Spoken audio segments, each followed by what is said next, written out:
الأبصار مهطعين مقنعي رؤوسهم لا يرتد إليهم طرفهم وأفئدتهم هواء وأنذر الناس يوم يأتيهم العذاب فيقول الذين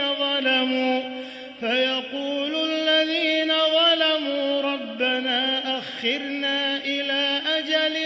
قريب نجب دعوتك ونتبع الرسل أولم تكونوا أقسمتم من قبل ما لكم من زوال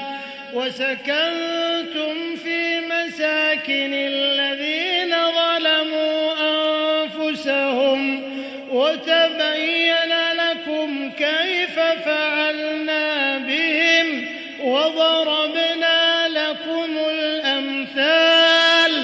وقد مكروا مكرهم وعند الله مكرهم وإن كان مكرهم لتزول منه